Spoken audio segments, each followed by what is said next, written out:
বন্ধুরা আমার, বালাজি মন্দির আপনারা জানেন, পৃথিবী বিখ্যাত একটা মন্দির হলো বালাজি মন্দির। সম্রাট ভাই আমার মহারাজ পালং দাস ভাই আমার, তাকে বালাজি মন্দির করার জন্য অর্থ দিয়েছিলেন, জায়গা দিয়েছিলেন। যে মহারাজ, যে সম্রাট, সেই সম্রাট আর অন্য কেউ নন, সেই সম্রাটের নাম হলো সম্রাট ঔরঙ্গজেব। সম্রাট ঔরঙ্গজেব একজন মহান মানুষ ছিলেন বাবা। হে তরুণ যুবকেরা, একজন আল্লাহওয়ালা মানুষ ছিলেন। তাকে ইতিহাসে কিছু ঐতিহাসিক কলঙ্কিত করে। ভারতবর্ষের সম্পদ সবচেয়ে বেশি ইংরেজরা নিয়ে বিদেশে চলে গেছে। কোহিনূর পাথর কই? আজও ভারতবর্ষের কোহিনূর ভাই আমার, যে ডায়মন্ড কোহিনূর, সে ভারতবর্ষের মাটিতে নাই, বিদেশের মাটিতে।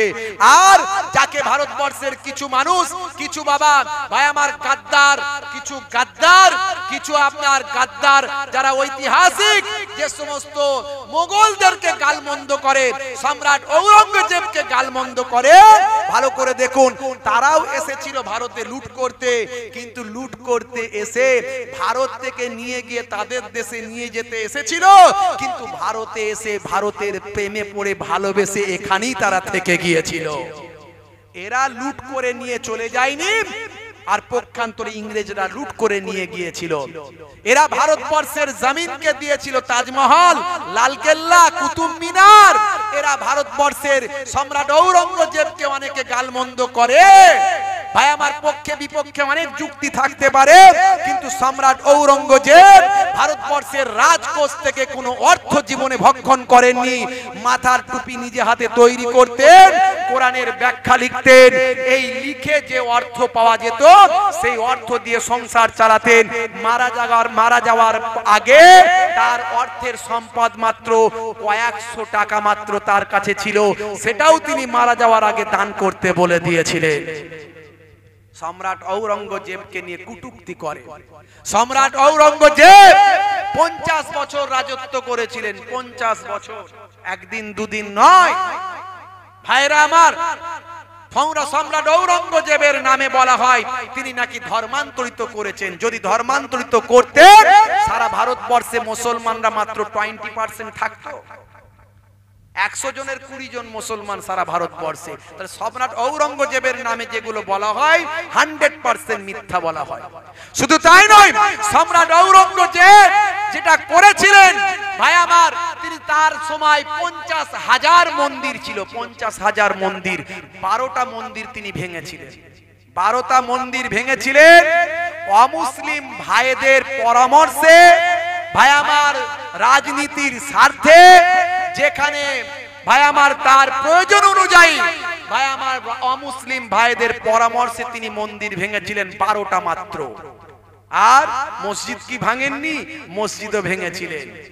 মসজিদের তলায় গোডাউন বানিয়ে সরকারের বিরোধিতা করার জন্য সেখানে ষড়যন্ত্র চলতো। যে মসজিদটা নামাজের জন্য ব্যবহার হওয়া দরকার ছিল, সেটা সরকারের ষড়যন্ত্রের জন্য ব্যবহার হতো, তখন সেই মসজিদও তিনি ভেঙেছিলেন। শুধু তাই নয়, মুহররমের তাজিয়া রাজস্থানের জমিনে খেলা হতো। মুহররমের তাজিয়া খেলতে গিয়ে ভাই আমার কয়েকশো লোক মারা গিয়েছিল। মুহররমের তাজিয়া সম্রাট ঔরঙ্গজেব বন্ধ করে দিয়েছিল। যা করেছিলেন দেশের উপকারের জন্য করেছিলেন। আজকের ইতিহাস বলছে, অস্বীকার করার কোনো ক্ষমতা নাই। ইন্টারন্যাশনাল ইতিহাস খুলে দেখুন, সম্রাট ঔরঙ্গজেবের সময়টা ছিল ভারতবর্ষের জন্য স্বর্ণযুগ।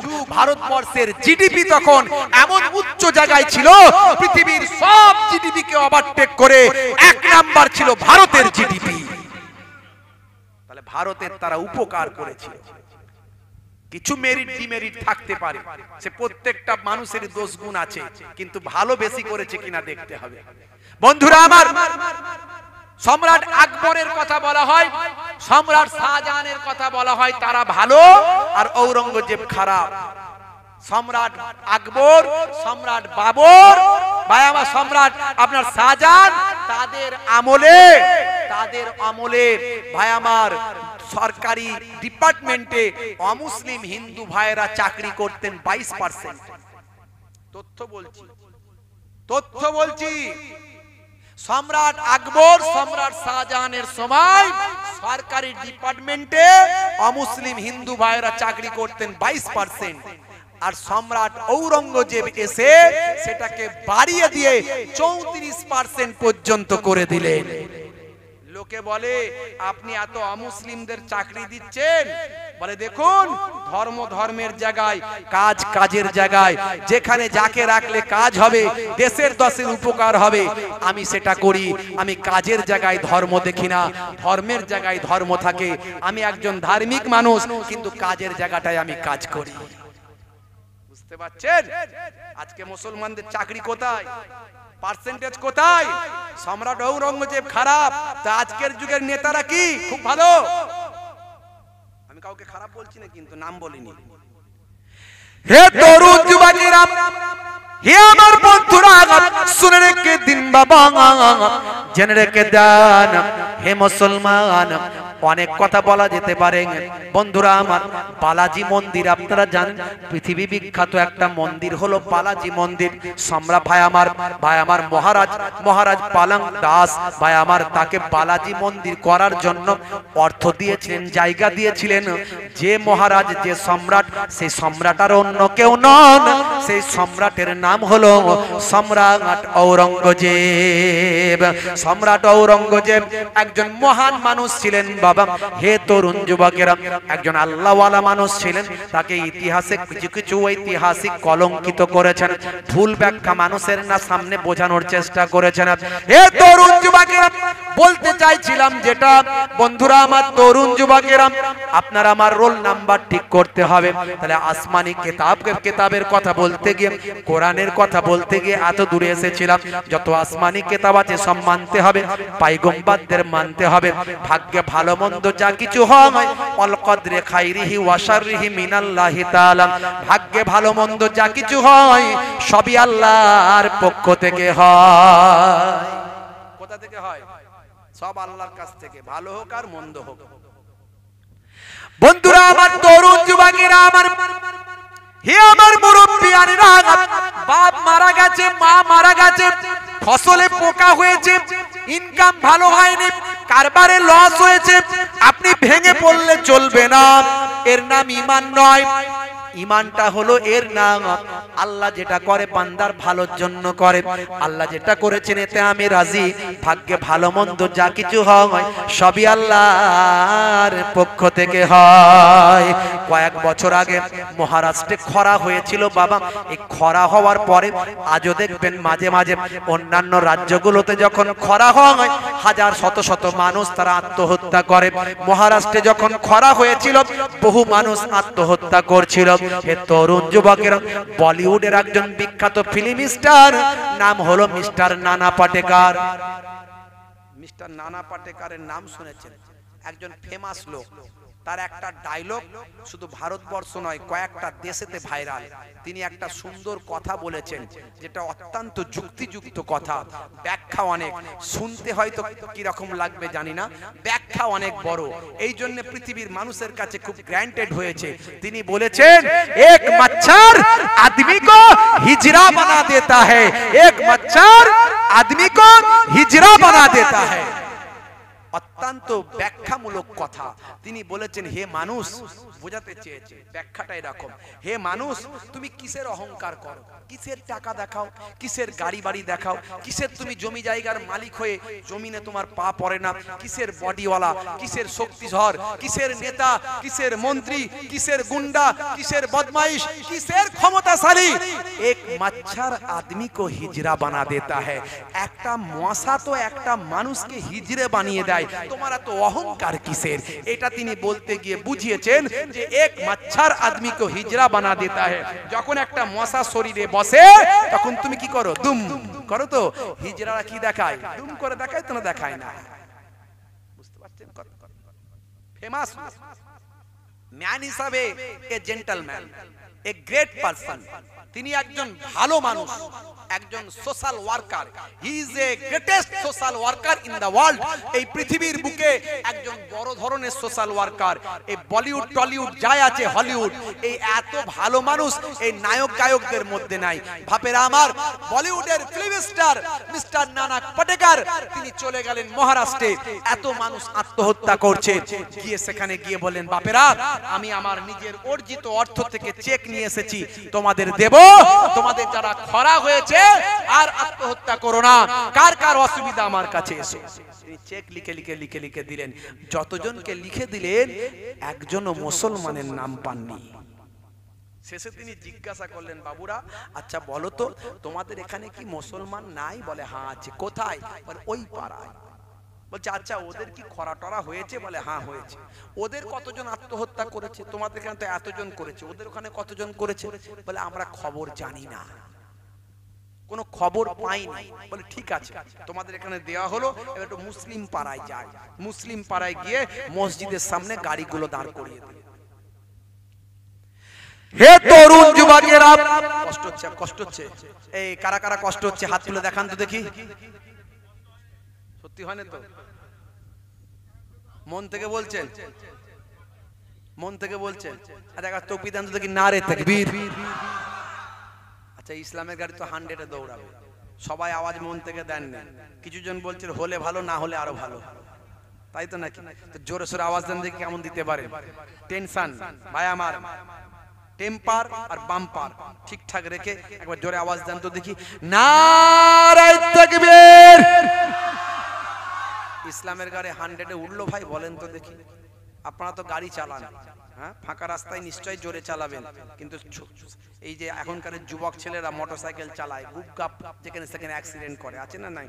হ্যাঁ খুব মুশকিল, এমন স্পিডে চালায়, হাই রে হাই, বেলচে দিয়ে তুলতে হবে। আল্লাহ হেফাজত করেন। এই যুবকেরা সাবধান বাবা, গায়ে গা গরম তো, জোশ বিরাট। হ্যাঁ তোমার বাম্মা তোমার দিকে তাকিয়ে আছে। আজহারউদ্দিন নাম শুনেছো? ভারতের প্রাক্তন ক্রিকেটার ছিল, ক্যাপ্টেন, তার ছেলে। বুঝতে পারছেন?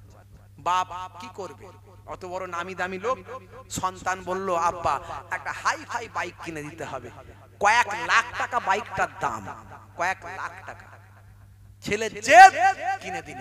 ব্যাস কিছুদিনের পরে এমন হাই স্পিড মারলো, বেলচে দিয়ে তুলে কবরে ঢুকিয়ে দিল। বুঝতে পারছেন? সাবধান যুবকেরা।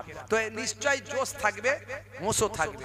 জোরে চালানোর জায়গায় জোরে, কিন্তু কন্ট্রোলে। বুঝতে পারছেন? হ্যাঁ কন্ট্রোলের মধ্যে আমাদের চালাতে হবে। আবার হিরিকে মুসলমান হলে হবে না। এক জায়গায় 10টা লোক জমে গেছে, সেখানে গিয়ে সবাই হিরিক দিয়ে পুচপুচ করে তিরঙ্গা ফেলছে আর যাচ্ছে, কি হচ্ছে দেখি। যে আসল আসামি সে বেটা যা করার করে দিয়ে বেরিয়ে গেছে, মুসলমানের ছেলেগুলো তিরঙ্গার পুচপুচ করে ফেলতে ফেলতে গেল। সিভিল ড্রেসে পুলিশ এসে বলল ভাই থানায় গিয়ে কথা বলবি, চ চ, তুলে নিয়ে চলে গেল, ব্যাস ফেসে গেল।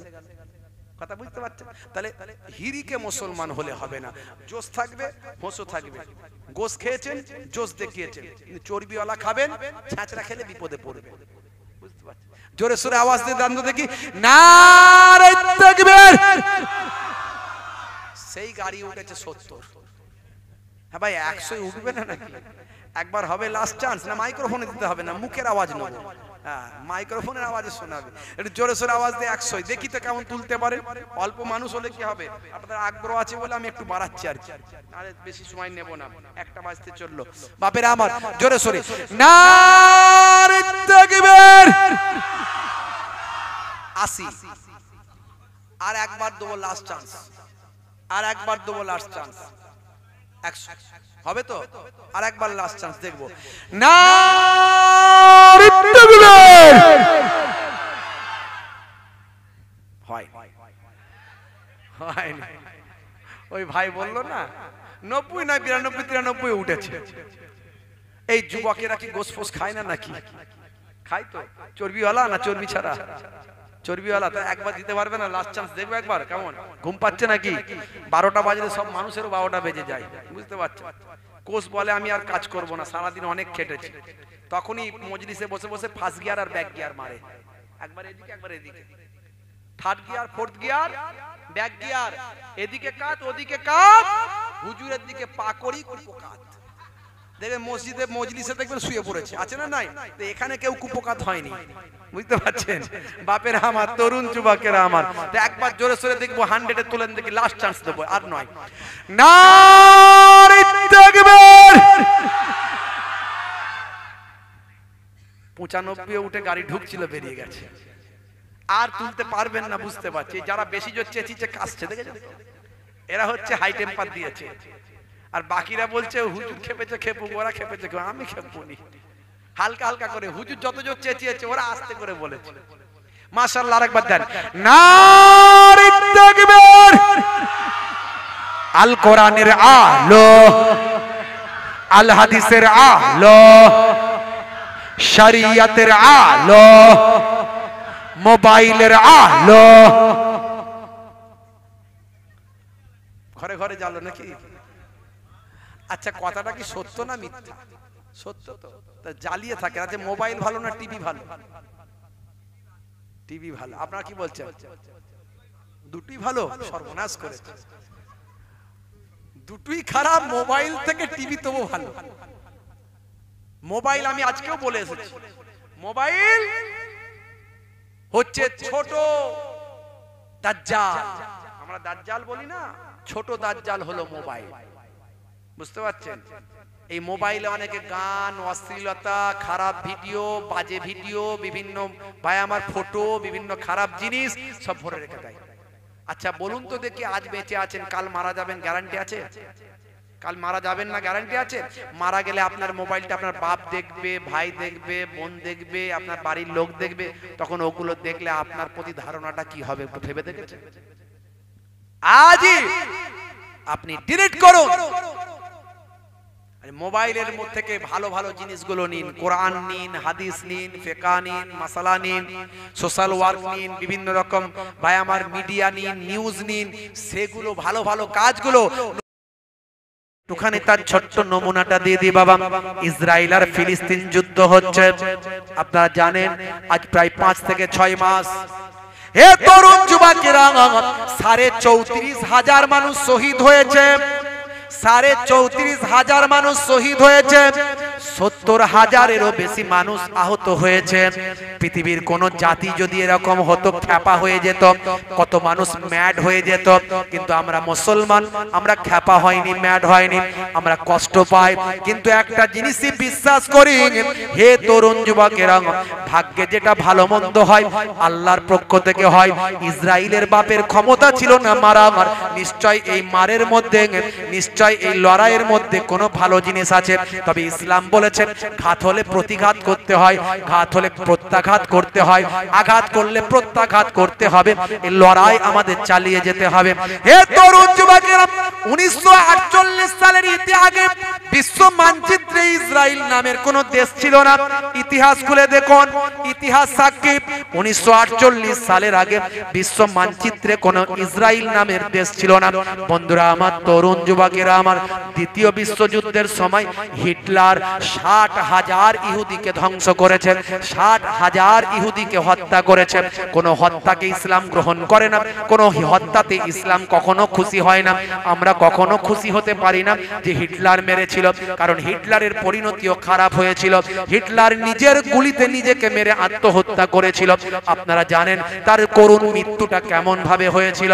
হে তরুণ যুবকেরা, আজকের এই নেতানিয়াহুর অবস্থাও সেটা হবে, সময় আর বেশি দিন নাই। বন্ধুরা আমার, তরুণ যুবকেরা, বলতে যেটা চাইছি সেটা হলো, ভাই আমার, 1919 সালে পোল্যান্ড থেকে কিছু ইহুদি আসলো। বিশ্বের বিভিন্ন জায়গায় তারা ছড়িয়ে ছিটিয়ে থাকতো, তাদের কোনো নিজস্ব দেশ ছিল না। 1919 সালে প্রথম কিছু ইহুদি ফিলিস্তিনের জমিনে এলো।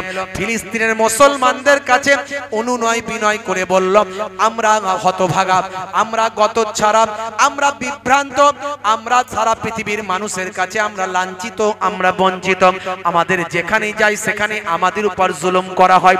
তোমরা তো মুসলমান, তোমাদেরকে আল্লাহর নবী অনেক কিছু শিখিয়েছেন, তোমরা হলো রাসূলের সুন্নত মেনে চলো, তোমরা বিপদগ্রস্ত মানুষের পাশে দাঁড়াও। আমরা হলাম বিপদগ্রস্ত, তোমরা মেহমানকে সম্মান করো, মেহমানকে তোমরা খেতে দাও, থাকতে দাও, বিপদে পাশে দাঁড়াও, এটাই তো তোমাদের নবীর আদর্শ। আজকে আমরা বিপদে পড়ে করেছি, আমরা ইহুদি হতে পারি, অন্য ধর্মের আদর্শের মানুষ হতে পারি, কিন্তু আমরা তো মানুষ, আমাদের পাশে কি তোমরা দাঁড়াবে না? ফিলিস্তিনের মুসলমানগুলো সেই সময় নবীর আদর্শকে সামনে রেখে, রাসূলের আখলাককে সামনে রেখে তাদের থাকার জায়গা দান করেছিল। গাজা থেকে 2 কিলোমিটার দূরে কিটবুস নামক জায়গাতে তাদের থাকার বাসস্থান, কাজকর্মের ব্যবস্থা ইহুদিদের দান করেছিল। এই আদর্শ দেখিয়েছিল মুসলমানেরা। সাচ্চা মুসলমান আজও যারা হবে, যতই লাঞ্ছিত বঞ্চিত হই, মনে রাখবেন অপমানিত হই, আমার ভাইদেরকে মেরেছে মানে আমি একটা বিপদগ্রস্ত মানুষকে যে আমি ভালো ব্যবহার দেখাবো না, তা কিন্তু নয়, তা কিন্তু নয়। নবীর আদর্শ আপনাকে দেখিয়ে যেতেই হবে, এটা মাথায় রাখবেন। আপনাকে সে স্বীকার করুক বা নাই করুক, আপনার সঙ্গে ভালো ব্যবহার করুক বা খারাপ ব্যবহার করুক, আপনার কাছে কেউ সাহায্য চাইলে আপনি দেখবেন না এটা মুসলমান, এটা হিন্দু, এটা খ্রিস্টান, এটা জৈন বৌদ্ধ, আপনি দেখবেন মানুষ বিপদে পড়েছে, তার পাশে আপনি আগে দাঁড়াবেন। এটাই রাসূলের আদর্শ। হে তরুণ যুবকেরা, হে আমার বন্ধুরা, শুনে রেখে দিন বাবা, জেনে রেখে দেন। হে মুসলমান, একটুখানি লক্ষ্য করুন, খুবই সংক্ষেপ করে বলি বাবা। আজকে ফিলিস্তিনের মুসলমানগুলো তারা 34,000-এরও বেশি, 34,500 মুসলমান তারা শহীদ হয়েছে বাবা। আজ যখন তাদের বলা হয় এত মানুষ তোমাদের শহীদ হলো, তোমরা কেন স্যালেন্ডার করে দিচ্ছ না, যুদ্ধ বন্ধের জন্য কেন তোমরা আবেদন জানাচ্ছ না? সেই সময় তারা বলে আল্লাহ যা করে বান্দার ভালোর জন্য করেন। আমাদের লড়াইটা হলো মাতৃভূমির জয়ের লড়াই। তারা আমাদের দেশকে দখল করে নিয়েছে, আমরা থাকতে দিয়েছিলাম, খেতে দিয়েছিলাম, তারা আমাদের সঙ্গে প্রতারণা করেছে, আমাদের সঙ্গে 2 নম্বরই করেছে। তারা আমাদেরকে হটিয়ে দিয়ে আমাদের দেশটা দখল করতে চায়। এই আমার মাতৃভূমি, আমার মাতৃভূমির স্বাধীনতার লড়াই আমরা করছি, এটা হলো 1 নাম্বার। আর 2 নাম্বার হলো আমাদের মুসলমানদের প্রথম কেবলা ভাই আমার বাইতুল মুকাদ্দাস উদ্ধারের জন্য আমরা লড়াই চালাচ্ছি।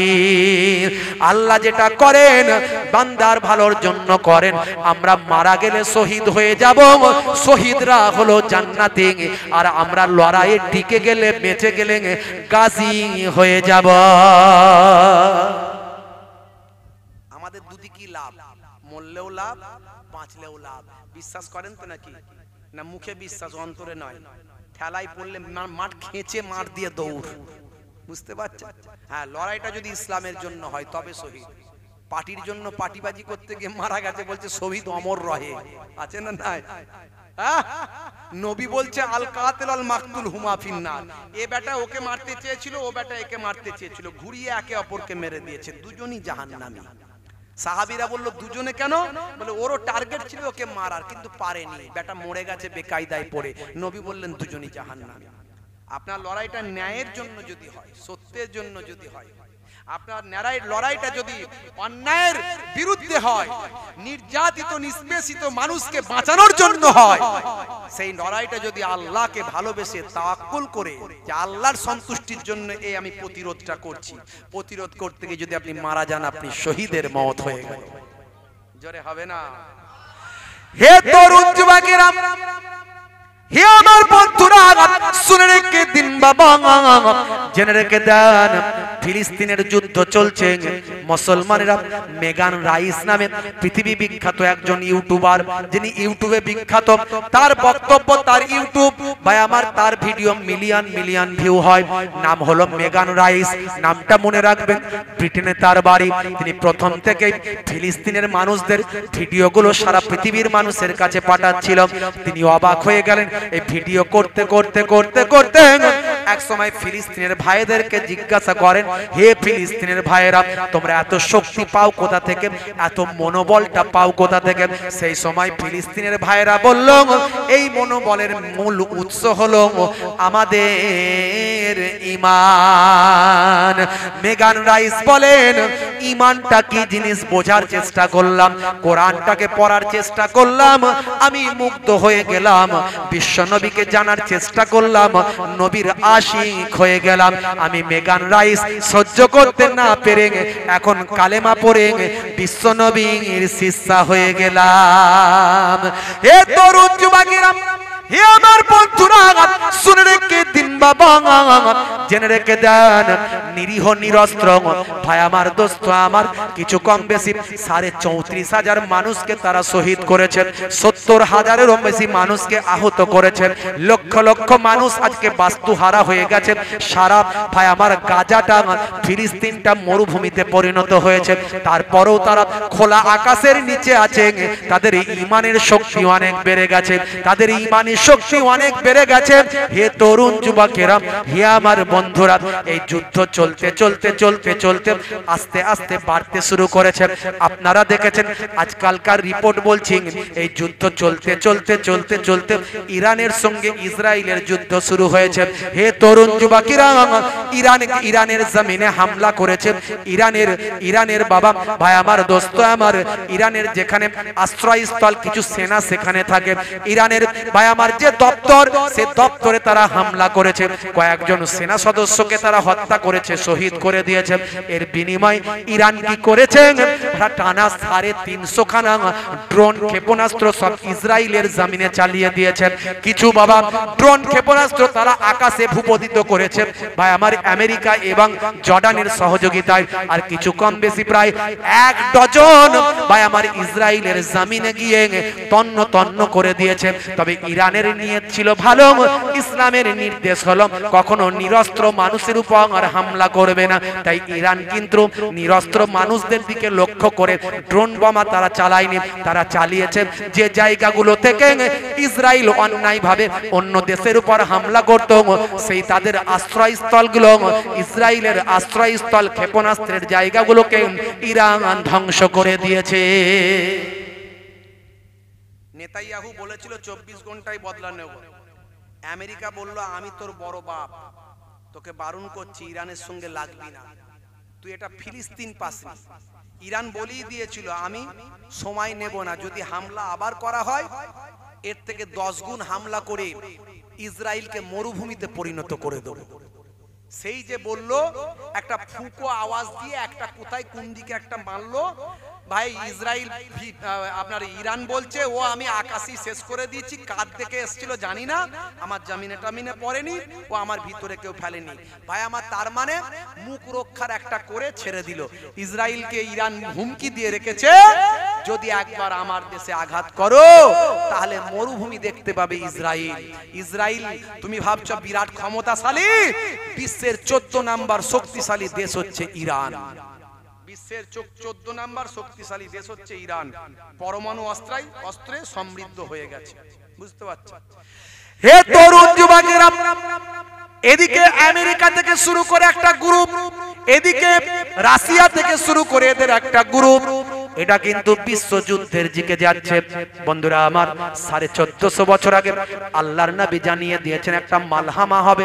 যে মালহামাটা হবে ভাই আমার, যে মালহামাটা সম্পর্কে বিশ্বের মানুষেরা বলছে এটা বিশ্বযুদ্ধ।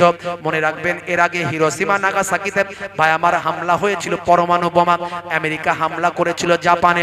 তাতে আজও সেই জায়গার মানুষগুলো বিকলাঙ্গ তৈরি হয়, জন্মের পরে তাদের এমন রাসায়নিক বিক্রিয়া হয়েছে বিকলাঙ্গ তৈরি হয়। হে তরুণ যুবকেরা, আজকের বিশেষজ্ঞরা বলছেন যদি এই পরমাণু যুদ্ধ একবার লেগে যায়, পৃথিবীর 50% মানুষ মারা যাবে। সারা পৃথিবীর 50% অর্ধেক মানুষ মারা যাবে ভাই আমার। সারা আকাশটা গ্যাসে ছেয়ে যাবে, কয়েকদিন পর্যন্ত সূর্য দেখা যাবে না, আকাশে শুধু বিষক্রিয়ায় ভরে যাবে। সারা পৃথিবীর বাতাস বিষক্রিয়াতে পরিপূর্ণ হবে। বন্ধুরা আমার, আকাশ থেকে ভাই আমার বিষ পানি বর্ষণ হবে, সেই বিষমালা আকাশের মেঘমালায় পৌঁছে যাবে। আকাশের মেঘমালা থেকে যে বৃষ্টিটা হবে, সেই বৃষ্টিটা হবে বিষে পরিপূর্ণ। পৃথিবীর মাটিটা বিষাক্ত হয়ে যাবে, পৃথিবীর মাটিতে আর কোনো ফসল তৈরি হবে না। এইভাবে অল্প কিছুদিনের মধ্যে আল্লাহর নবীর 1450 বছর আগের ভবিষ্যৎবাণীটা মিলে যাবে। দয়ার নবী বলেছেন পৃথিবী ধ্বংসের আগে একটা মালহামা শুরু হবে। যে মালহামাটার কথা বিশেষজ্ঞরা বলছেন সেটা হলো বিশ্বযুদ্ধ। সেই বিশ্বযুদ্ধ পটভূমিকা তৈরি হয়ে গেছে। এই কালকে না পরশুদিন ভাই আমার রাশিয়া হুমকি দিয়েছে আমেরিকাকে, হে আমেরিকা তুমি যদি বাড়াবাড়ি করো পরমাণু অস্ত্র আমার রেডি আছে, পরমাণু অস্ত্র আমার রেডি আছে। ভাই আমার রাশিয়ার কাছে পরমাণু বোমা কিছু কম বেশি 6500 আছে, বুঝতে পারছো? তরুণ যুবকেরা আমার, হে আমার বন্ধুরা শুনে রেখে দিন বাবা, জেনে রেখে দেন এই বিশ্বযুদ্ধ শুরু হয়ে গেলে পৃথিবীর অর্ধেক মানুষ মারা যাবে। হে তরুণ যুবকেরা, হে আমার মুরব্বিয়ানেরা, এদিকে দেখা যাবে লড়াই চলতে থাকবে। এই লড়াইয়ের জন্য ফিলিস্তিন, হে তরুণ যুবকেরা, ইসরায়েলিরা লাল গরুর জন্য অপেক্ষা করছে। আপনারা জানেন লাল গরু নিয়ে তারা বড় আলোচনা করছে। ভাইরা আমার, তারা বলছে আমরা 4টে লাল গরু পেয়ে গেছি। কেন সেই লাল গরু? তাদের ধর্মশাস্ত্রের মধ্যে ভাই আমার লিপিবদ্ধ আছে। হে তরুণ যুবকেরা, তারা ধর্মশাস্ত্রকে বিকৃত করেছে। তারা যে ধর্মগ্রন্থটা মানে সেই ধর্মগ্রন্থটার নাম হলো ভাই আমার তাওরাত। তারা বলে তোরা, এই তোরাতে তারা উল্লেখ করেছেন, এখানে বিকৃত করেছে যে গরুর কথা 1450 বছর আগে আল্লাহর নবী জানিয়ে দিয়েছেন। আল কোরআনের মধ্যে এসেছে বাবা, সেই কোরআন মাজিদে এসেছে গরুর বয়ান, যে গরুর কথা বলতে গিয়ে ভাই আমার হযরতে মুসা কালিমুল্লাহ যখন আল্লাহর সঙ্গে কথা বলার জন্য তুর পাহাড়ে গেলেন, 30 দিনের জন্য তুর পাহাড়ে যখন গেলেন, তখন ভাই আমার এই ইসরায়েলিরা তারা ভাই আমার সোনা দানা নিয়ে একটা গরু তৈরি করে সেই গরুকে খোদা বলে মানতে লাগলো। এই গরুর কথা যেখানে আছে তাওরাতের মধ্যে তারা বিকৃত করে লাল গরুর কথা তারা বলছে। লাল গরু যদি পাওয়া যায়, এই লাল গরুকে তারা জবা করে তার গোস্তগুলোকে পুড়িয়ে ফেলবে। পুড়িয়ে ফেলার পরে থার্ড টেম্পল তারা তৈরি করবে। ভাই আমার সুখ্যাত ভাই আমার, হে তরুণ যুবকেরা, যে ফিলিস্তিনের জমিনে, যে জেরুজালেমের জমিনে আপনারা তুব্বাতুস সাখরা যেটা দেখতে পান, যেটা হলো একটা গোল্ডেন একটা ভাই আমার গম্বুজ দেখতে পান। এই গোল্ডেন গম্বুজটাকে তুব্বাতুস সাখরা বলা হয়। এই গোল্ডেন গম্বুজের নিচে একটা পাথর আছে, যে পাথরের উপর ভর করে আপনারা আমার নবী মেরাজে গিয়েছিলেন। অনেক কথা, গল্প অনেক, ঘটনা অনেক, বলতে গেলে শেষ হবে না, আমি বলছি না, বুঝতে পারছেন? তরুণ যুবকেরা আমার, এরা লাল গরুটা নিয়েছে। এরা বলছে আমরা লাল গরু যদি পেয়ে যাই, তাদের বর্ণিত, তারা বিকৃত করেছে, কেতাব বিকৃত করেছে করে তারা বলছে এই লাল গরু যদি পাই, যে লাল গরুটাকে পেলে আমাদের বড় বড় ধর্মগুরুরা বলবে হ্যাঁ এটাই সেই বর্ণিত লাল গরু। ওই লাল গরু যদি আমরা জবা করতে পারি, তাহলে তুব্বাতুস সাখরা যেটা ওই গোল্ডেন গম্বুজ, সেটাকে আমরা ভেঙে দিয়ে থার্ড টেম্পল তৈরি করব। থার্ড টেম্পল তৈরি করলে আমাদের মাসিহুদ দাজ্জাল আসবে। মাসিহুদ দাজ্জালকে তারা বলে এটা আমাদের মাসিহ, আমাদের নেতা। আমাদের নেতা এলে তিনি পৃথিবীতে সারা পৃথিবী শাসন করবে, যাকে আমরা বলছি দাজ্জাল। সে দাজ্জালকে মুসলমান ইমানদারেরা কিভাবে চিনতে পারবে? কোরআনে বর্ণিত হয়ে গেছে, তার কপালে লেখা থাকবে কাপালি ফারা ফেরে, কাপালি ফেরে কাফের। ভাই আমার, তার একটা চোখ হবে, এই একটা চোখ দেখবেন তাদের পতাকার সিম্বলে একটা চোখ আছে।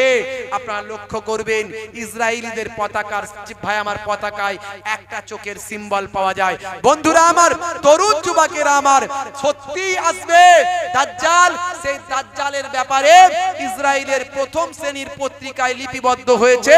তাদের দেশে ধর্মযাজকরা বিবৃতি দিয়ে বলেছেন দাজ্জালের সঙ্গে আমাদের মোলাকাত আছে, হয়েছে, দাজ্জাল আছে, এইভাবে তারা জানিয়েছে। আর দাজ্জাল যে আছে, আল্লাহর নবীর হাদিস থেকে প্রমাণ পাওয়া যায়। সাহাবীরা দাজ্জালের সঙ্গে মোলাকাত করে আল্লাহর নবীকে বলেছিলেন, এই ইতিহাস আছে, আমি সেদিকে যাচ্ছি না। ভাইরা আমার, যখন দাজ্জাল ছাড়া পেয়ে যাবে, এসে সারা পৃথিবী শাসন করতে থাকবে। একদিকে থাকবে জান্নাত, একদিকে থাকবে জাহান্নাম। ভাই আমার, তার কথা যারা মেনে নেবে তার কথা যারা মেনে নেবে তাকে জান্নাতে দেবে, সেই জান্নাতটা হলো আপনার আমার জন্য জাহান্নাম। আর তার কথা যারা মানবে না কেটে জাহান্নামায় দিয়ে দেবে, সেই জাহান্নামটাই হবে জান্নাতের টুকরা। আল্লাহ পরীক্ষা নেবেন দাজ্জালের দ্বারাই ঈমানদারদের, সত্যি তোমাদের ঈমানের তেজ আছে না নাই। আচ্ছা বলুন তো, সেই সময় যদি আমরা পড়ি, সে যা বলবে তাই হবে। সে বলবে আকাশ থেকে পানি হও, পানি হবে। সে বলবে মাটি থেকে গম বের হও, গম বের হয়ে যাবে। যা বলবে তাই হবে। এখন বলুন, তার কপালে লেখা থাকবে কাফের, একটা চোখ হবে, রাসূল জানিয়ে দিয়েছেন। আমরা সেই কথার উপরে বিশ্বাস করে তাকে কি আমরা মানবো না মানবো না? সত্যি কি মানবো না? আর যদি না মানি সে তো হত্যা করবে, হত্যার ভয়ে তাকে মানবো না মানবো না? অনেক মানুষ মেনে নেবে, নারীরা বেশি বেশি মানবে। বুঝতে পারছেন? ফিতনা এমন চলবে, নারীরা দেখবে যা বলছে তাই হচ্ছে। বুঝতে পারছেন? আগেকার যুগের মেয়েরা বন্ধনের লোন করার দরকার ছিল না, গ্রুপ লোন করতো না। হ্যাঁ, পাড়ায় একজন মোটরসাইকেল নিয়ে এলো, সমস্ত মহিলারা চাদর মাদর গায়ে দিয়ে সেখানে গিয়ে বসে করে সব লোনের ফাইসালা করছে।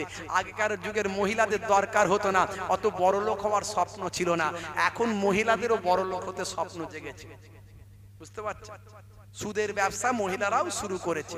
আপনাদেরকে করেন মনে হয়? বুঝতে পারছেন? বাপেরা আমার, তরুণ যুবকেরা আমার, মুরব্বিয়ানেরা আমার, কাল কিয়ামতের একটা দিন হবে 50,000 বছরের দিন। একটা দিন হবে 50,000 বছর। সেই তুলনায় আপনি 50 বছর 60 বছর পৃথিবীতে আছেন, অনুপাত করলে পাওয়া যাবে কয়েক মিনিট বা কয়েক সেকেন্ড পৃথিবীতে আছেন। এই কয়েক মিনিট কয়েক সেকেন্ড অবৈধ পথে বড়লোক হওয়ার থেকে গরিব থাকা ভালো। গরিবরা যে ইবাদত করবে, বড় লোকেরা সেই ইবাদত করবে। গরিবরা বড় লোকেদের 500 বছর আগে জান্নাতে চলে যাবে। বুঝতে পারছেন? একটু ভাবুন, চিন্তা করুন। এরপরই আসবে মাসিহুদ দাজ্জালকে ধ্বংস করার জন্য ইমাম মাহাদির আশা করবে মানুষ। এখন পাকিস্তানে তো ইমাম মাহাদি বেরিয়ে গেছে, বলছে ইমরান খান খুব তাড়াতাড়ি মারা যাবে, ভবিষ্যৎবাণী করে দিয়েছে। শুনেছেন তো? পাকিস্তানে একটা ইমাম মাহাদি বেরিয়েছে না, বেরিয়ে বলছে ইমরান খান খুব তাড়াতাড়ি মারা যাবে। আজগুবি কথা বলছে। ইমাম মাহাদি সেজেছে, গোপ নাই, দাড়ি নাই, একবারে ক্লিন করা, একদম চেহারা ক্লিন, প্যান্ট শার্ট পরা, সে হচ্ছে ইমাম মাহাদি। ইস, কতটা বিকৃত করছে, চিন্তা করুন। ছি ছি ছি ছি। আল্লাহর নবী বলছেন ইমাম মাহাদি যখন আসবেন তার নামটা আমার নামে হবে, তার পিতার নামটা আমার পিতার নামে হবে, আমার খানদানের মধ্যে তার জন্ম হবে। পৃথিবীর মানুষ তাকে কেউ কোথাও খুঁজে পাবে না। যখন মানুষ জানতে পারবে, তিনি তখন কাবা ঘর তওয়াফ করবে। তিনি নিজেও জানেন না যে আল্লাহ আমাকে ইমাম মাহাদি বানিয়েছেন। ইমাম মাহাদি তার একটা উপনাম হবে, তার আসল নাম হবে মুহাম্মদ, পিতার নাম হবে আব্দুল্লাহ। রাসূলের খানদানে তার জন্ম। কাবা ঘর তওয়াফ করতে করতে তার ক্যারেক্টার, তার চরিত্র, তার ব্যবহার, তার পোশাক, তার চালচলন বিশেষজ্ঞ আলেমরা দেখে চিনতে পারবেন ইনি হলেন ইমাম মাহাদি। আল্লাহর নবী বলেন যখন ইমাম মাহাদিকে পাবে, পৃথিবীর যে প্রান্তে থাকো না কেন তার কাছে গিয়ে বায়াত হয়ে তার দলে যোগ দেবে। ইতিহাস সব নবী ভবিষ্যৎবাণী করে দিয়েছে। আর নবীর কথা মানে আল্লাহর কথা। মা ইয়ানতিকু আনিল হাওয়া ইন হুয়া ইল্লা ওয়াহিয়ুন ইউহা। আমার নবী নিজের ইচ্ছায় কোনো কথা বলেন না যতক্ষণ না আমি আল্লাহ ওহী দিয়ে না জানিয়ে দিই। ইমাম মাহাদি এসে দাজ্জালের সঙ্গে যুদ্ধ শুরু হবে, কিন্তু দাজ্জালকে মেরে ফেলতে পারবে না। দাজ্জালকে প্রতিরোধ করবেন, বারবার যুদ্ধ হবে। তিনি এসে সারা পৃথিবী রাজত্ব তৈরি করবেন ইমাম মাহাদি। হে তরুণ যুবকেরা, হে আমার বন্ধুরা, শুনে রেখে দিন বাবা, জেনে রেখে দেন হে মুসলমান। এমন সময় দেখতে পাওয়া যায়, কষ্ট হচ্ছে শেষ করে দেবো, সবাই বলেন কি হবে না শেষ করে দেবো? ঘুম পাচ্ছে নাকি? বন্ধুরা আমার, তরুণ যুবকেরা আমার, ছোট্ট করে বলবো, বেশি লম্বা চওড়া নয়, একেবারে আর কিছু সময়ের মধ্যে বাবা ভাই আমার প্যাকেজ শেষ করে দেব। ছোট্ট করে বলবো বন্ধুরা আমার, তরুণ যুবকেরা আমার, মুরব্বিয়ানেরা আমার, এমন সময় দেখতে পাওয়া যায় ভাইরা আমার, তরুণ যুবকেরা আমার, সারা পৃথিবীর মুসলমানেরা ইমাম মাহাদির সঙ্গে সাথ দেবেন। ইমাম মাহাদির শামে যাবেন, ফিলিস্তিনে যাবেন। হে তরুণ যুবকেরা, সিরিয়ার জমিনে চলে যাবেন। সেখানে একটা সাদা মসজিদ, সাদা পাথর লাগানো একটা মসজিদ আজও তৈরি হয়ে আছে। সেই মসজিদে ইমাম মাহাদি ভাই আমার, তরুণ যুবকেরা আমার, মুরব্বিয়ানেরা আমার, তিনি জামাতের নামাজটা আদায় করার জন্য ইমামের জায়গায় যাবেন, মুসল্লিরা তার পেছনে থাকবেন। এমন সময় আল্লাহর পক্ষ থেকে আমার আল্লাহ রাব্বুল আলামিন হযরতে ঈসা রূহুল্লাহকে চৌথা আসমান থেকে ওই মসজিদের মিনারে দুইজন ফারিস্তার কাঁধে ভর দিয়ে নামিয়ে দেবেন। তিনি যখন মসজিদের মিনার থেকে যখন নিচে নামবেন, হযরত ইমাম মাহদী তখন ভাই আমার ইমামের জায়গায় যাবেন। ইমামের জায়গায় যাওয়ার পরে হযরতে ঈসা রূহুল্লাহ তখন ভাই আমার চলে যাবেন মসজিদে।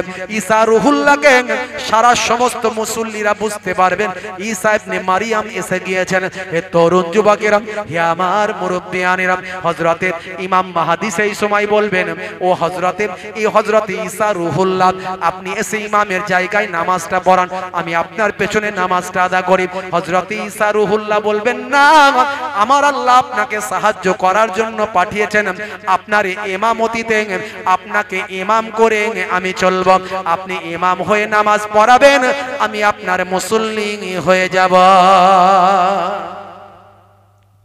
হযরত ঈসা রূহুল্লাহ দাজ্জালকে ধ্বংস করবেন। এই দাজ্জালকে ধ্বংস করে আরো কিছুদিন পৃথিবী চলবে, তখন সারা পৃথিবীর মানুষ সব আপনার আমার বিশ্ব নবীকে নবী বলে মানবে। ভাই আমার, ঈসা রূহুল্লাহ যে আসবেন আমাদের নবীর কাছে, তিনি উম্মত, নবীর উম্মত হয়ে আসবেন, তিনি আর নবী হিসাবে আসবেন না। জোরে বলুন সুবহানাল্লাহ। তাহলে এই হলো বিশ্বাস, এই হলো ঈমান। বুঝতে পারছেন? ভাগ্যে ভালো মন্দ যা কিছু হয় সব কার কাছ থেকে হয়? আল্লাহর কাছ থেকে হয়। সকালবেলা চাচা আমার লটারির টিকিট কাটতে যায়, আছে না? না। বলে সারা রাত ওয়াজ শুনেছি, বড় বড় আলেমরা এসেছে, ছোট হুজুরের নাতি পিননগর হুজুরের পোতা মোহেবুল্লাহ হুসাইনি এসেছে, মাশাআল্লাহ ওয়াজ শুনেছি। আল্লাহ গো, আল্লাহ গো, প্রতিদিন লটারির টিকিট কাটি, ঠিক মতো কিছু লাগে না, আজকে তুমি লাগিয়ে দাও, একবার লাগিয়ে দিয়ে দেখো। একটা বুড়ো মানুষের ভিডিও ভাইরাল হয়েছিল, দেখবেন, দেখেছেন হয়তো, দাঁত ফুগলা করে বলছে, আল্লাহ আমরা জানি লটারি কাটতে নাই, লটারি হারাম জানি, কিন্তু কি করব বলো, কি করব বলো, আমি কি ইচ্ছা করে কাটছি, একবার তুমি লাগিয়ে দাও 5 লাখ, দেখবে এমন আল্লাহওয়ালা হয়ে যাব, এমন নামাজি হব, তুমি ধরতেই পারবে না। বুঝতে পারছো? বলেছিল, দেখবেন ভিডিও ভাইরাল। সারা রাত ওয়াজ শুনলো, আল্লাহ এই এত বড় বড় হুজুররা সব এসেছিল, ওয়াজ শুনেছি, আল্লাহ আল্লাহ তুমি আজকে দিনটা যেন মিস দিয়ে দিও না, এতদিন যা মিস গেছে গেছে, আজকে দিনটা যেন মিস না যায়। যাবার সময় আবার নিয়ত করছে, আল্লাহ গো তোমার মসজিদটায় যাই, একটু মসজিদে গিয়ে মসজিদের বক্সে আবার 10 টাকা গলাচ্ছে, আল্লাহ আজকে যাচ্ছি, আজকে যেন লেগে যায় 5 লাখ যেন লেগে যায়। আর সত্যি বলছি আল্লাহ, কথা দিচ্ছি, আর জীবনে কোনোদিন লটারি কাটবো না, এমন আল্লাহওয়ালা হব তুমি ধরতেই পারবে না। বুঝতে পারছো?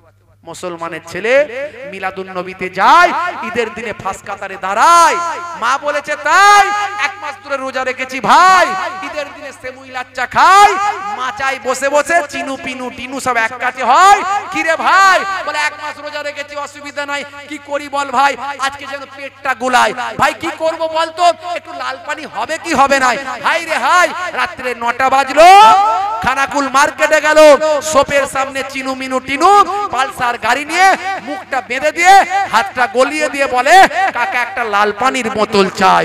মুসলমানের ছেলে বাঁশবাগানের ঝাড়ে, পুকুরের পারে, নদীর ধারে চানাচুর ভাজা দিয়ে যখন খায়, আবার বলে জানিস না, হুজুররা বলে কিছু খেলে বিসমিল্লাহ বলতে হয়। বুঝতে পারছেন বাপেরা আমার, তরুণ যুবকেরা আমার, सच्चा बोले लट्ठा मारे, झूठा जग में बिकाबे, गोरस भी के गली गली, सूरा बैठ के बिकाबे, गाय को दो के कुत्ते को खिलाबे, बछड़ा रहे भूखा, साले को मिले गोश्त रोटी, बाप को ना मिले सूखा, बीबी को लेके सिनेमा जाबे, माँ को बना बेदासी, ये कली की ढंग देखे मेरा दिल में लगे हंसी। সত্য কথা বললে বিপদ, বুঝতে পারছেন? হ্যাঁ, হক কথা ফক করে বললি বিপদ। শালা যখন আসে বৌমা তখন হাসে, ভাই এসেছে ভাই হালুয়া রুটি খাওয়ায়, কোনো অসুবিধা নাই, স্প্রাইটের বোতল, মিঠা দই, 2 in 1 রসগোল্লা, স্বামীকে এত ভালো কোনোদিন বাসে না, সেদিনে বাসা শুরু করে দেয়, একটু যাও না আমার ছোট ভাই, বুঝতেই পারছো, একটু ভালো করে খাওয়া। সে খাবে না আর এ ছাড়বে না। ভাই আমার হাওয়া করে করে লোডশেডিং হয়ে গেলে খাওয়াই, গুজে গুজে খাওয়াই, বড় রোগা হয়েছিস ভাই, একটু খাওয়া চাই। আমার এতে দুঃখ নাই। হে বৌমারা, কোনো অসুবিধা নাই, নিশ্চয় আপনার বাড়ির মানুষকে, আপনার বোনকে, ভাইকে বেশি বেশি খাওয়ান, কোনো আপত্তি নাই। কিন্তু দুঃখের কথা এটাই, পাশে পুরো শ্বশুরটা শাশুড়িটা বসে আছে, একটা হাইব্রিড রসগোল্লা যায় না, আছে না? না করবেন না বাপ, মায়েরা আমার, তরুণ যুবকেরা আমার, শাশুড়ি আর বৌমায় 224-40, দুদিন বিয়ে হতে না হতে শুধু বলে আলাদা। শাশুড়ি নিজের বৌমাকে মেয়ের মতো করে মনে করে নিতে পারছে না, আর বৌমা শাশুড়িকে নিজের মা মনে করে নিতে পারছে না। যদি সত্যি মায়ের ভালোবাসাটা অন্তর থেকে দিতে পারে, কত বড় পাষাণ হৃদয় শাশুড়ি আছে, ঠিক গোলে দাল হয়ে যাবে। আর কত বড় বৌমা আছে পাষাণ হৃদয়, যদি বৌমাকে নিজের মেয়ে মনে করে নিতে পারে, ভাই আমার ওই বৌমা গোলে দাল হয়ে শাশুড়ির পায়েতে ভাই আমার চুমু খেয়ে ফেলবে। কথা ঠিক না ভুল? বন্ধুরা আমার, ম্যাক্সিমাম ঘরগুলোতে দেখবেন শাশুড়ি বৌমা গন্ডগোল, আছে না? নাই। হে তরুণ যুবকেরা, তাহলে ঈমানের কথা বললাম, কায়ামত হবে, বিশ্বাস করবেন। রোল নাম্বার ফাঁকা, খাতা ভর্তি লেখা, কাছে ভাই আমার কাজে কিছু লাগবে না, মনে রাখবেন। তাহলে এটা হলো রোল নাম্বার। এগুলো বিশ্বাস ঠিক রাখবেন যেগুলো বললাম। এক নাম্বার আল্লাহ, নবীদের কিতাব সমূহ, ভাগ্যে ভালো মন্দ, কায়ামতের দিন ফারিস্তারা আছেন, মৃত্যুর পর জীবিত, এইগুলো হলো রোল নাম্বার। এই রোল নাম্বারে যেন কোনো মিস্টেক না হয়, এই রোল নাম্বারটা ঠিক রাখবেন। এরপরে আপনাকে খাতা ভর্তি লিখতে হবে। এই লেখার মধ্যে সবচেয়ে বেশি যেটা লিখতে পারবেন সেটা হলো, সবচেয়ে বড় আমল হলো নামাজ। হে তরুণ যুবকেরা, 82 জায়গায় আল্লাহ বললেন ওয়াকিমুস সালাত, নামাজ কায়েম করো। বান্দা তুমি নামাজ পড়ো, নামাজ ছেড়ে দিও না। হে তরুণ যুবকেরা, নামাজ ছেড়ে দেবেন না। যদি আপনি নামাজটা পড়েন, আমার আল্লাহ জানিয়ে দিলেন ইন্নাস সালাতা তানহা আনিল ফাহশাই ওয়াল মুনকার, নিশ্চয় নামাজ তোমায় অশ্লীলতা, অন্যায় থেকে দূরে সরিয়ে দেবে। নামাজি দাড়িওয়ালা লোককে মদের দোকানে কোনোদিন লাইন লাগাতে কেউ দেখেছেন? বলুন তো। নামাজি দাড়িওয়ালা লোককে মদের দোকানে লাইন লাগাতে কেউ দেখেননি। নামাজি দাড়িওয়ালা লোককে কোনোদিন পতিতালয়ে যেতে দেখেছেন? কোনোদিন কেউ দেখেছেন? দেখেননি। এর দ্বারাই প্রমাণ হয়, এক্সেপশন এক আধটার কথা বাদ দিন, একটা 0.1% থাকতেও পারে কোনো একজন ভাউতাবাজি, 2 নম্বরই ভেজাল মাল থাকতে পারে। হ্যাঁ, মুখে দাঁড়িয়ে রেখে চিটিংবাজি আছে না? নাই। হ্যাঁ, টুপি মাথায় দিয়ে ধাপ্পাবাজি আছে না? নাই। চাচা আমার টুপি খোলারও টাইম পাচ্ছে না, মুখে দাঁড়িয়ে রেখে ফাস ফাস করে টান মেরে দিচ্ছে, বুঝতে পারছেন? হ্যাঁ, আসরের নামাজ পড়ে চাচা আমার মসজিদ থেকে বেরোচ্ছে, যাওয়ার সময় মাচায় ছেলেরা তাস খেলছে, তাস। চাচা আমার আর যেতে না পেরে দাঁড়িয়ে গিয়ে বলছে, হে পল্টু কি চাল ফেলেছিস? বলছে কেন গো? গোলাম। বলছে বিবি নাই, মান না বিবিকে দিয়ে গোলাম। 12 বছরের এক্সপিরিয়েন্স রে পল্টু, তুই জানিস না চাচা আমার এখনো খেলা ছাড়তে পারে। রাগ করবেন না বাপ, আমি সেগুলোর কথা বলছি না। আপনি নামাজি, আপনি দাড়িওয়ালা, আপনার অন্যায় থেকে সরে আসতে হবে। যা করেছেন ভুলে যান, যা করেছেন ভুলে যান। কারণ মানুষ যখন আল্লাহর কাছে তওবা করে, তাওবাতান নাসুহা করে, আমার আল্লাহ তার জীবনের গুনাহ মাফ করে দেন। জোরে হবে না? তাহলে সবচেয়ে বড় ঈমানের পরে সবচেয়ে বড় ইবাদত হলো নামাজ। সেই নামাজটা পড়তে গেলে মুসলমানের ছেলে যখন 5 ওয়াক্ত আজান হয়, মুয়াজ্জিন যখন আজান দেয় হাইয়া আলাস সালাহ, মুসলমানের ছেলে বলে ওই পল্টু আজান দিচ্ছে, তাড়াতাড়ি বাঁশতলাতে পালা। বলছে কেন? বলে যদি ইমাম সাহেব দেখতে পায় তাহলে বলবে পল্টু নামাজ পড়বি আয়, তাই তাড়াতাড়ি ফ্রি ফায়ার খেলতে যায়, ক্যারাম চালায়, জুয়া খেলে ভাই, কিন্তু মসজিদে যায় না। আছে না? নাই।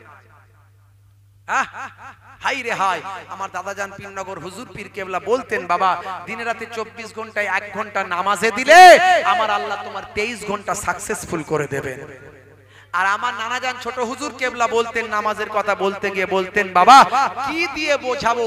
ঝোড়া আর কোদাল দিয়ে বোঝালে বুঝবে বাবা। মুয়াজ্জিন আজান দিয়ে কি বলে? হাইয়া আলাস সালাহ,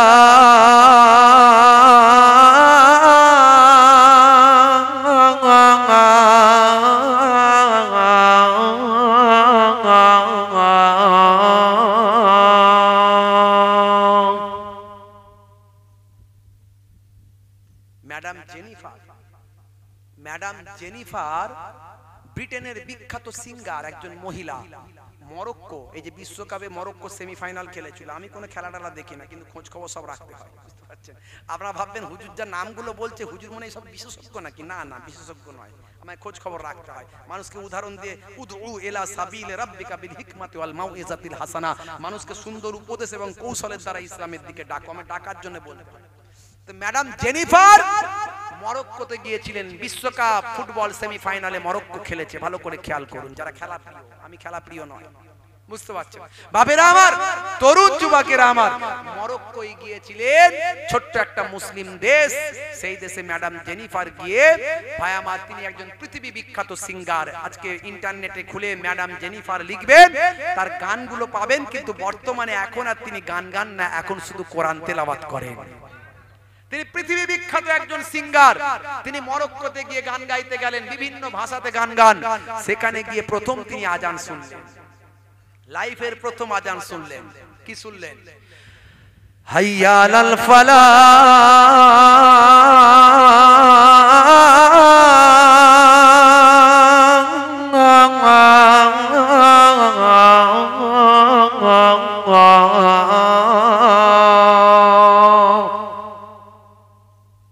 আজান শুনে বলছে, আচ্ছা বলো তো এটা কি গান? লোকেরা বলছে ম্যাডাম এটা গান নয়, আজান। সে কি? তার মানে বলছে নামাজের আহ্বান। জোরে হবে না? জোরে হবে না? আর মাঝে মাঝে আমরা ভোরের বেলা রাস্তা দিয়ে যখন যাই, ফজরের আজান হয়, চাচা ঘুমিয়ে টুমিয়ে গিয়ে আজান দিচ্ছে, হ্যাঁ, বুঝতে পারছেন? হাইয়া আলা সালে, হাইয়া আলা সালিম কি সর্বনাশ! চাচার দোষ নাই, আমি ভাববে না যে হাসানোর জন্য বলছি, আমি হাসানোর জন্য বলছি না। কেন কথাটা বললাম জানেন? অনেক দুঃখ নিয়ে বললাম। চাচাটা সুগার পেশেন্ট, শ্বাসকষ্টের সমস্যা আছে, হার্টের সমস্যা আছে, অসুস্থ মানুষ, কিন্তু এমন একটা দায়িত্ব তার উপরে আছে, সে যদি আজানটা না দেয় মসজিদে আজান আর হবে না। সে যেমন পারে তেমন দিচ্ছে। ওই আজানটা দেওয়া দরকার ছিল ইয়ং জেনারেশন, এরা নামাজের ধারে কাছেই যায় না। এরা যদি আজানটা দিত, তাহলে ওই ম্যাডাম জেনিফারের মতো মানুষের কানে লাগতো। এত সুন্দর সুর, কণ্ঠ, এত সুন্দর ভাইব্রেট, এতে কি বলছে বলো তো? এর দ্বারাই আজানটা নিয়ে সে গবেষণা করত, ইসলামের ভালো দিকগুলো খুঁজে পেয়ে যেত। কথাটা বুঝতে পারলেন কেন বললাম? ম্যাডাম জেনিফার ঈমান কবুল করলেন। হে তরুণ যুবকেরা, হে আমার বন্ধুরা, শুনে রেখে দিন বাবা, জেনে রেখে দেন, মুয়াজ্জিন আযান দেয় হাইয়া আলাস সালাত, মুসলমানের ছেলে বলে পাঁচ বাগানে পালাম, ফ্রি ফায়ার খেলবো, ইমাম সাহেবের জ্বালা।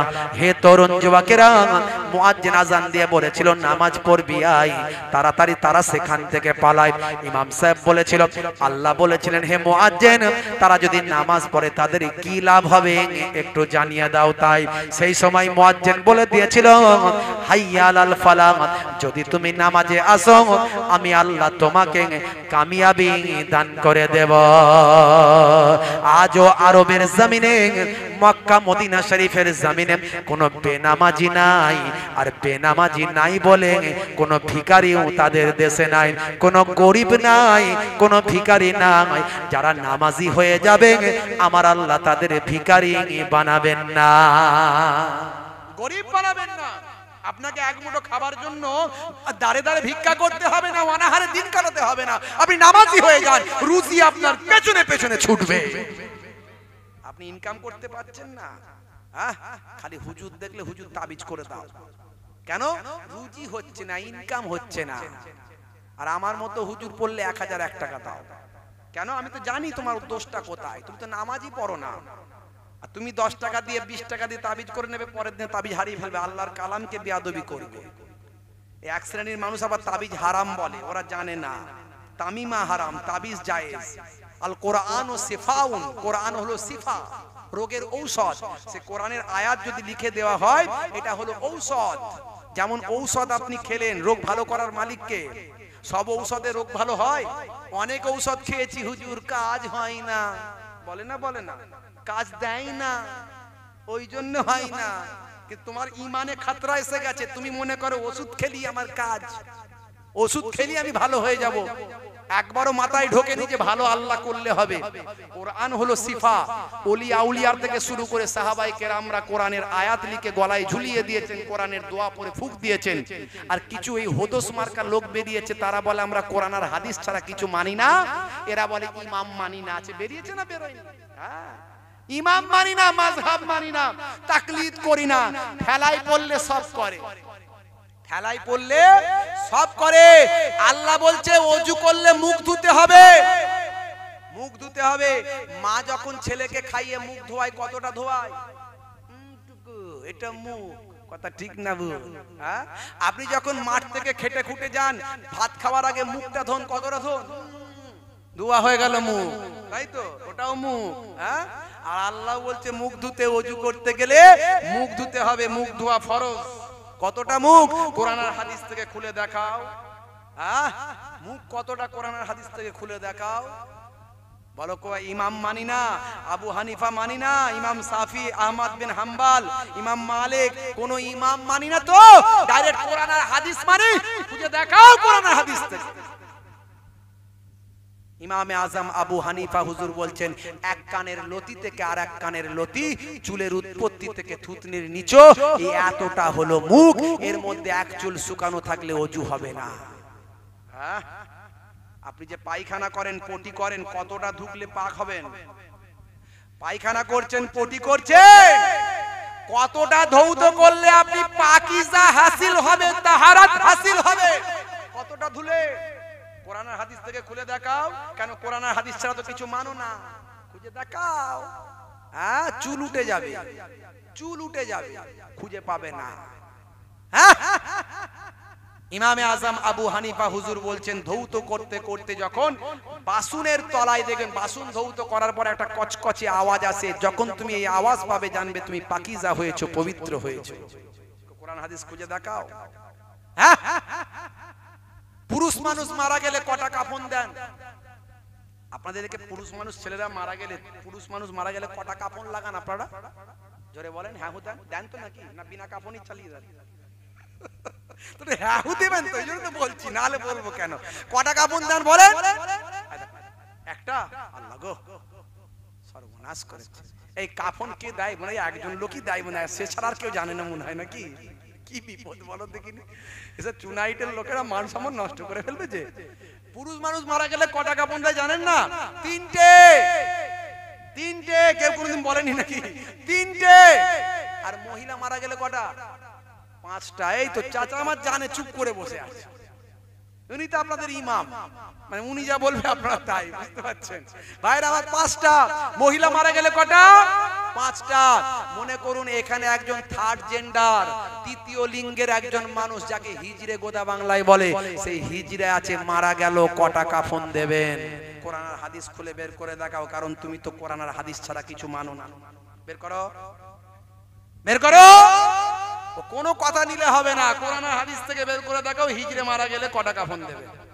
ও তার বেলায় তোমার ওই রাজমিস্ত্রি সাহেবকে ফোন করছো, রাজমিস্ত্রি সাহেব, হ্যাঁ আমাদের এখানে হিজড়ে মারা গেছে, কটা কাফন দেবো? হ্যাঁ, ও তারপরে ঠেলাই পড়েছো তুমি ওই মোবাইল রিপেয়ারিং করা। আগে মোবাইলে প্যান্ট শার্ট পরে মোবাইলের কাউন্টার করে ছবিগুলো বেরিয়েছে, দেখবেন ইন্টারনেটে আছে। হ্যাঁ, ওই সেখানে আবার লেখা আছে গান লোড করা হয়। গান লোড করতে করতে এখন শায়েখ হয়ে গেছে, বড় হুজুর। মাদ্রাসায় পড়তে হয় না। মাদ্রাসায় বলছে কোথায় পড়াশোনা করেছো? বলে আমি বাংলা মিডিয়ামে এইচএস করেছি, আমি মাদ্রাসায় পড়িনি। মাদ্রাসায় না পড়ে আলেম। আচ্ছা বলুন তো, ইউনিভার্সিটি আপনার নেট পাস না করলে, আপনার কি বলে মেডিকেল পাস না করলে, কলেজে না পড়লে, ইংরাজি ভার্সনে আপনার মেডিকেলের বই পুস্তক না পড়ে যদি ডাক্তার হয়, কেউ যদি বলে বাংলায় আমি অ্যাপ দেখে দেখে ডাক্তার হয়ে যাব, হবে? আপনার বউকে ট্রিটমেন্ট করতে নিয়ে যাবেন, বাবারে আমার জানের জান মরে যাবে ওর কাছে গেলি, বুঝতে পারছেন? ওর কাছে গেলি অপারেশন করলি রোগী আর বাঁচবে না, কারণ ও বাংলা দেখে, বাংলায় পড়া ডাক্তার। তাহলে বাংলায় পড়া ডাক্তারের কাছে আপনার পেশেন্ট নিয়ে যাবেন না। তো বাংলায় পড়া মৌলবী কোরআন আর হাদিসটা কি বাংলায় এসেছে না আরবিতে? তো আরবিতে আল্লাহর নবীর কাছ থেকে এসেছে কোরআন আর হাদিস, সে কোরআন আর হাদিসটা আরবিতে না পড়লে বোঝা যাবে কি আছে? এ বাংলায় পড়ে শায়েখ হয়ে গিয়ে ফতোয়া, ঘন ঘন ফতোয়া মারছে, খালি হারাম। হারাম বলতে গেলে কত বড় জ্ঞান অর্জন করতে হয় জানেন? মুফতি হতে হয়, মুফতি। 17 বছর 18 বছর পড়াশোনা করে আরো 2-3 বছরের কোর্স করতে হয়। এদের বক্তব্য যদি শোনাই না মাথা খারাপ হয়ে যাবে। ভাইরা আমার, তরুণ যুবকেরা আমার, মুরব্বিয়ানেরা আমার কাছে ইন্টারনেট যদি এখন চালু থাকে আপনাকে একটা বক্তব্য শুনিয়ে দিই, এরা কত বড় বড় মুফতি, শুনলে আপনার মাথা হ্যাং হয়ে যাবে। ভাইরা আমার, তরুণ যুবকেরা আমার, মুরব্বিয়ানেরা আমার, একটুখানি শুনে রেখে দেন, জেনে রেখে দেন কি কথা বলবো। আখেরি জামানা, এদের জ্বালায় মানুষ অস্থির। সাধারণ কিছু ছেলে পুলে এদের বলছে উড়িস সর্বনাশ, কি বলছে দেখেছিস? কত বড় বক্তা হয়েছে, ঘন ঘন চালিয়ে দিচ্ছে, বুঝতে পারছো? সমাজে অনেক লোক নাম রেখেছে না, আব্দুর রশিদ আছে না, নাম আছে না আব্দুর রশিদ, এই নাম রাখা হারাম, চলবে না, একদম নয়। গোলাম মাহবুদ নাম আছে না, আছে, নাম রাখা হারাম, চলবে না। জাহাঙ্গীর নাম আছে, চলবে না। শাহজাহান নাম আছে, চলবে না। ইয়াসিন চলবে না, এসব নাম রাখা চলবে না। ও চাস্তো ভাই হয় ইয়াসিন, যে নামের অর্থ হয় না সে নাম রাখা ইসলামে নাজায়েজ, চলবে না। আল্লাহর নামের আগে আব্দু শব্দ লাগানো যাবে। আল্লাহর নাম রশিদ, আল্লাহর নাম আছে নাকি? নাই, বলছি নাই। নাই। এই নামগুলো খুব সাবধান। রশিদ বলছে আল্লাহর নাম নাই। আজই কোরআন মাজিদ খুলে দেখবেন, আল্লাহ রাব্বুল আলামিনের যে 99টা সিফাতি নাম আছে তার মধ্যে আর রশিদ একটা আল্লাহর নাম আছে। আর বলছে রশিদ নামই নাই, মানে এটুকু নলেজও নাই। আচ্ছা, আমার জ্ঞান না থাকলে কেন কথা বলবো? এই জন্যই পণ্ডিতেরা বলেছে নিম মৌলবী, নিম ডক্টর খতরায় জান, আর নিম মৌলবী খতরায় ইমান। অল্প বিদ্যার ডাক্তারের কাছে গেলে জান চলে যাবে, আর অল্প বিদ্যার মৌলবীর কাছে গেলে ইমান চলে যাবে। আসলে জানটা তো আমরা দেখতে পাই, ইমানটা দেখতে পাই না, তাই এদের কিছু ভক্ত হয়েছে, বুঝতে পারছেন? আখেরি জামানা এরাও যেমন, এদের ভক্তও তেমন। বলছে ইয়াসিন নাম রাখা যাবে না। একটা বক্তব্য বলেছে ইয়াসিন আমার বন্ধু হয়, বন্ধুর নাম রাখা যাবে না। অন্য আবার জায়গায় বলেছে যে নামগুলো, এই নামগুলো যাদের আছে তাদেরকে নতুন করে আবার আকিকা দিতে হবে। এই তো সব ফতোয়া এদের, আর এদের আবার ভক্ত কিছু হয়েছে। আখেরি জামানা, ছি ছি ছি ছি ছি। পিননগর হুজুরকে এতদিন ধরে দেখলো, পিননগর হুজুরকে চিনতে পারলো না, ভালো লাগলো না। তাহলে হুজুর মুনাই ভুল করে গেছে, তাই তো? লজ্জা লাগে না? ওই রকম একটা মানুষ তোমরা চোখের সামনে পেলে। এরা নবীর যুগে যারা নবীকে পেয়ে বেঈমান ছিল, নবীকে পাওয়ার পর আবু জাহেল আবু লাহাবরা বেঈমান ছিল না, ছিল না? নবীকে পেয়েও নবীকে বিশ্বাস করেনি, পিননগর হুজুরকে পেয়েও পিননগর হুজুরকে বিশ্বাস করেনি। উনি মনে হয় ভুল করে গেছে। এই শায়েকরা ঠিক করেছে, মোবাইল রিপেয়ারিং করতে করতে শায়েক হয়ে গেছে, আর কি বলে ওই আপনার এই রাজমিস্ত্রি করতে করতে শায়েক হয়ে গেছে। এরা ঠিক, পিননগর হুজুর ভুল। লজ্জা, ছি ছি ছি, কোথায় রাখবো লজ্জা? মুসলমান যখন শুনি যে খানাকুল এলাকায় এরকম এরকম বলছে, ছি ছি ছি, খুব খারাপ। হে তরুণ যুবকেরা, একেবারে শেষ লগ্নে চলে এসেছি। তাহলে আপনাকে আমাকে নামাজ, কথা বলেছি সবচেয়ে বড় আমল। আগে বলেছি ইমান, ইমানের পরে আমল। আমলগুলোর মধ্যে সবচেয়ে বড় আমল হলো নামাজ। সেই নামাজ আপনি ছেড়ে দেবেন না বাবা। 5 ওয়াক্ত নামাজটা পড়ুন। আল্লাহর ওলিরা নামাজ ছেড়ে দিয়ে ওলি হননি বাবা। মুজাদ্দিদুজ জামান পীর আবু বকর সিদ্দিক রাহমাতুল্লাহ আলাইহি, মুজাদ্দিদুজ জামান যাকে জামানার মুজাদ্দিদ বলা হয়, এই ভারতবর্ষের আলেমেরা 6টা হাদিসের সনদ পায়। বুখারী, মুসলিম, তিরমিজি, আবু দাউদ, নাসাই, ইবনে মাজাহ। মুজাদ্দিদুজ জামান পীর আবু বকর সিদ্দিক রাহমাতুল্লাহ আলাইহি, ভাই আমার, দোস্ত আমার, মদিনার জমিন থেকে 40টা হাদিসের সনদ পেয়েছিলেন। কত বড় আলেম, বুঝতে পারছেন? হে তরুণ যুবকেরা, সেই মুজাদ্দিদুজ জামান নামাজ ছেড়ে দিয়ে আল্লাহর ওলি হননি। পিননগরী হুজুর পীর কেবলা নামাজ ছেড়ে দিয়ে আল্লাহর ওলি হননি। আমার ওয়ালিদ সাহেব হুজুর, হরিণকোলা হুজুর কেবলা, আজকে এত মানুষ তার কাছে যায়। হে তরুণ যুবকেরা, তিনি যে দরজায় আল্লাহ তাকে পৌঁছেছেন, তিনি নামাজ ছেড়ে দিয়ে হননি বাবা। নামাজ তাকে কখনো কাজা করতে দেখি না, ছেড়ে দিতে দেখি না। হে তরুণ যুবকেরা, আমি আপনাদের কাছে বলবো বাবাজি আমার, নামাজ ছেড়ে দেবেন না বাবা। কোনো অজুহাত দেখিয়ে নামাজ ছেড়ে দেবেন না, কারণ কোনো অজুহাত আল্লাহর দরবারে চলবে না। এই জন্য আমি কলম ধরেছি ভাই আমার, কয়েক লাইন একটু ছোট্ট লিখেছি আপনাদের মাঝখানে একটু বলে দিয়ে যাই। নামাজের ওয়াক্তটা হবে যখনই, মসজিদে চলে যাও তুমি তখনই। জোরে হবে না, জোরে হবে না। নামাজের ওয়াক্তটা হবে যখনই, মসজিদে চলে যাও তুমি তখনই। ছাড়ো এবার ছাড়ো, ছাড়ো এবার ছাড়ো, এবার ছাড়ো এই কাজ তোমারই। নামাজের ওয়াক্তটা হবে যখনই, মসজিদে চলে যাও তুমি তখনই। তোমার বাঁচা আর তোমার মরা লেখেন মোর প্রভু আমারি। নামাজের ওয়াক্তটা হবে যখনই, মসজিদে চলে যাও তুমি তখনই। অনেক বড় উদাহরণ যাব না, কারণ সময় বেড়ে যাচ্ছে ভাইরা আমার। এরপরে কি বলবো ভাই আমার, এই বড় আমলগুলোর মধ্যে নামাজ, আর যত সুন্নত আছে তার মধ্যে সবচেয়ে বড় সুন্নত হলো মুখের দাড়ি। আমল খাতা ভর্তি করছেন আপনি, রোল নাম্বার তো ঈমান দিয়ে ভর্তি করেছেন, লিখেছেন, এবারে খাতা ভর্তি করছেন আমল। আমলগুলোর মধ্যে বড় নামাজ সবচেয়ে বড় আমল। বলেছি কি বেশি নাম্বার পাবেন কোথায়? নামাজে। আর তারপরে সুন্নতের মধ্যে সবচেয়ে বেশি নাম্বার কোথায় পাওয়া যাবে? Short question. ওটা হলো ব্রড কোশ্চেন, এটা হলো শর্ট কোশ্চেন। শর্ট কোশ্চেনের মধ্যে সবচেয়ে বেশি নাম্বার যে জায়গায় পাবেন সেটা হলো মুখের দাড়ি।